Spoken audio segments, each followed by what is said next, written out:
eu vou te dar 5 dicas valiosas para passar sem sofrimento nenhum no exame IELTS Foundation.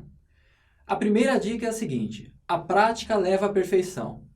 Uma das melhores formas de se aprender algo é cometendo erros.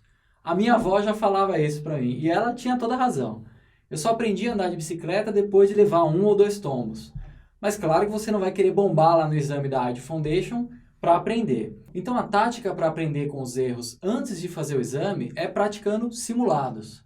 Existem simulados oficiais disponibilizados no site oficial da IELTS para que você teste o seu conhecimento. Mas essas amostras não vão ser suficientes. O ideal é que você procure simulados adicionais.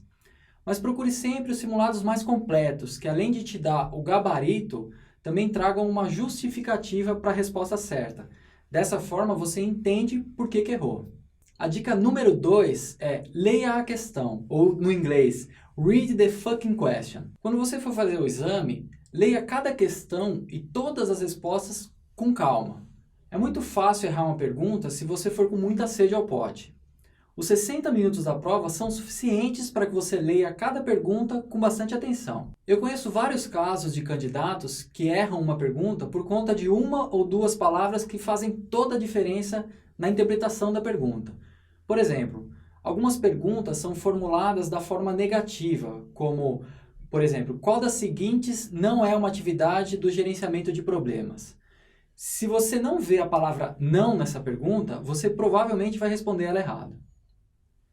Próxima dica, terceira dica.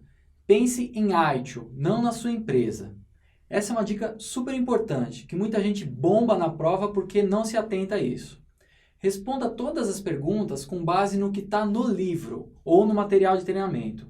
Nunca responda uma pergunta baseada em como funcionam as coisas lá na sua empresa.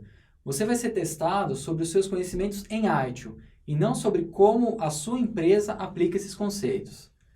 Eu sei que é difícil esquecer do que a gente faz no dia a dia. Eu também sei que muitas vezes a gente acha que o que é feito na nossa empresa é de fato a melhor prática.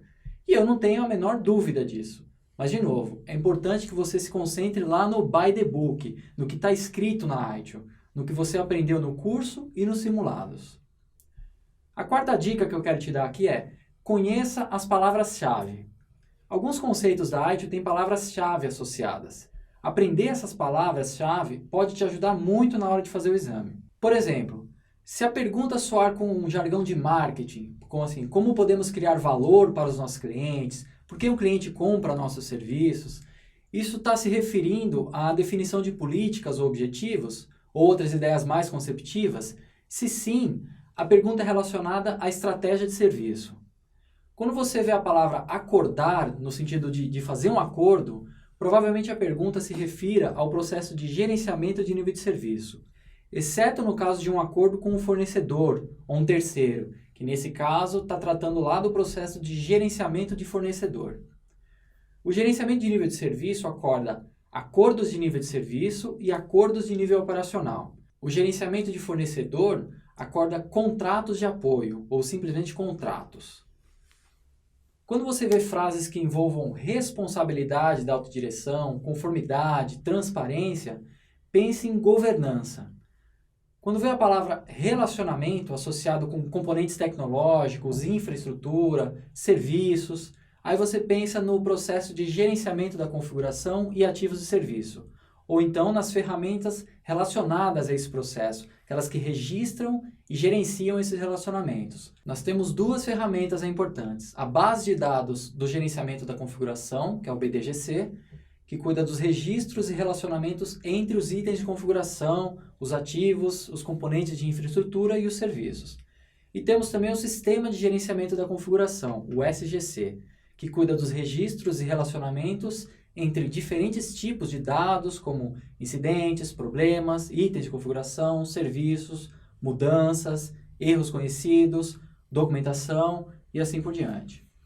Se uma pergunta mencionar centro de dados, data center, isso geralmente aponta para uma função conhecida como gerenciamento de instalações, uma vez que essa função é tipicamente responsável por gerenciar os data centers, o ambiente físico, sistemas de ar-condicionado, geradores de backup, cabeamento, etc. A palavra unidades organizacionais, autocontidas, são frequentemente utilizadas para definir o conceito de função. Outra dica: quando você vê as expressões pré-autorizadas ou pré-aprovadas, pensa em mudança padrão. A expressão abordagem pré-definida normalmente é usada para descrever os modelos de incidentes, modelos de mudanças, modelos de requisição ou modelos de problemas. As expressões avaliar ou avaliação, nesse caso a provável resposta vai estar no gerenciamento de mudanças. Assim como a palavra causa, provavelmente vai estar associada com o gerenciamento de problemas. A quinta e última dica aqui é: use o conteúdo da prova a seu favor. O conteúdo da prova é cheio de dicas que podem te ajudar a responder outras questões da prova. Sempre vai ter também uma resposta escancaradamente errada. Na dúvida, elimine as respostas menos prováveis, assim você potencializa as suas chances de acertar essa questão. Eu diria que em torno de 5% da prova você consegue responder usando o próprio conteúdo da prova a seu favor.